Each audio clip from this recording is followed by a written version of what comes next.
बिस्मिल्लाहिर्रहमानिर्रहीम। अस्सलामु अलैकुम वरहमतुल्लाहि वबरकातुहू। हकीम हाफ़िज़ ज़ुल्फ़कार अहमद चौहान आपसे मुखातिब है। आज हम ये चेहरे की जो जुड़ियाँ हैं इनके मुतल्लक़ आपसे बातचीत करेंगे। ये ऐसी चीज़ है कि बंदा उम्र से पहले बूढ़ा नज़र आने लगता है।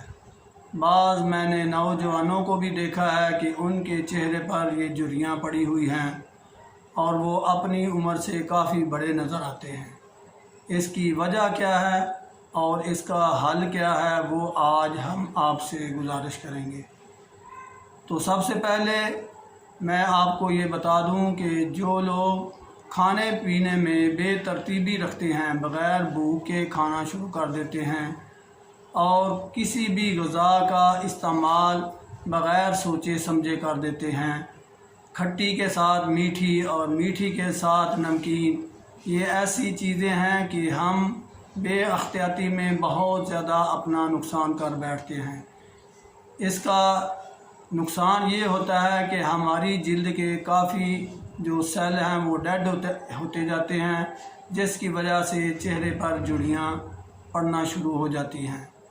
तो इसका हल ये है कि अगर किसी के चेहरे पर झुर्रियाँ पड़ गई हैं या वो चाहता है कि मेरे चेहरे पर झुर्रियाँ ना पड़ें, चेहरा शादाब रहे, खूबसूरत रहे, तो उसके लिए ज़रूरी है कि मौजूदा मौसम का जो भी फल हो उसको ज़रूर इस्तेमाल करें।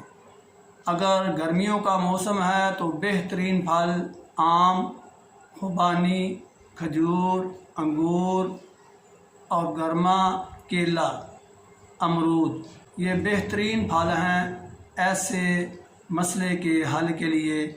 और अगर सर्दी का मौसम है तो उसमें मौसमी, बदाना, अनार, आलू बुखारा, अनानास, नाशपाती, इसके अलावा अमरूद, ये तकरीबन सर्दियों और गर्मियों में भी अवेलेबल होता है। मौसमी, अमरूद, खरबूजा और इसके अलावा अंगूर, ये कच्ची गरी होती है जिसे खाम नारियल कहते हैं, इसका पानी भी इस्तेमाल कर सकते हैं। ऐसी चीज़ें हैं जो हम फल के तौर पर इस्तेमाल करें तो ये झुर्रियाँ हमारे चेहरे पर गायब हो सकती हैं, और अगर पहले से नहीं हैं तो इनके आने के लिए ये रुकावट पैदा हो सकते हैं। आपसे गुजारिश है कि फलों को अपनी ग़िज़ा का लाज़मी हिस्सा बनाएं।